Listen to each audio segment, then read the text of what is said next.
And now we're on the verge of apparently putting forth some bipartisan agreement on immigration that will equal, according to today's Washington Post, will end up at some agreement of basically a 13-year path to citizenship for those who are currently here illegally. They'll have to pay some fine, learn some English, and then there will be a path to the green card, then ultimately to citizenship.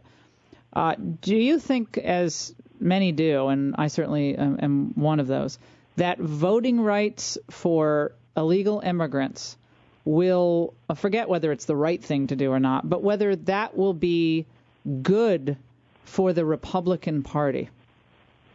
I don't know the answer to that, and I'm not being cute, because I think the initial and easy answer that people will tell you is no. But I don't know if I believe that after a sustained effort where we present who we are as a party. We talk about the Freedom Party and the Opportunity Party as opposed to the Dependency Party. We have a sustained campaign. As we sit in a vacuum doing nothing, it probably wouldn't be good for a party. But we need to build a party that doesn't sit around and do nothing. We need to have a party. We need to have an operation that understands that we're in a permanent campaign mode. We need to tell our history of equality, of freedom and opportunity, which we don't do, by the way. But we need to get out there and do it. And I know these are easy things to say, but I want to start a party here that commits enormous resources to making the case, to fight for every vote. I think we can win over the Hispanic vote, and I think we can win over people that we today feel concerned about. Well, I can say this, that the Steve Pierce, you know him from New Mexico, Congressman, Southern District of New Mexico.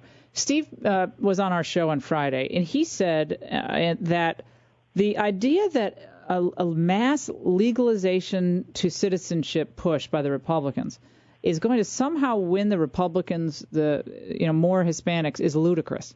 He said, I won 42% of my district. I'm against amnesty, but I actually go engage with the people. So he takes your point that engaging with communities, the path to prosperity, the path to independence that only conservatism can deliver, that's the way to win them over.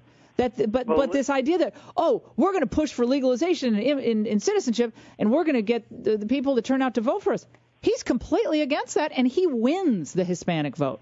Of course, and then you're exactly right. But look at, here's what would be a challenge, I think, for elected officials in our party. Because look at with the way that all the districts are drawn.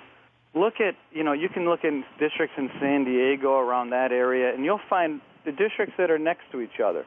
One district will have 10% Hispanic population, and the one right next door will have 70% Hispanic population.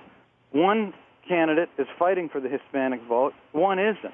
So I think a challenge for our party is to have our people to take Congressman Pierce's approach. No matter how many Hispanics or African Americans you have in your district, why don't we challenge our elected officials to try and fight for a majority of every demographic that's in your district? No, I agree. Not 47%. Well, you're hitting on the 47% deal. I mean, that was just a disaster. And I'm saying don't compromise your principles. Doesn't mean don't stop and say, we're for amnesty now, or hey, I'm now compromising my position on life. No.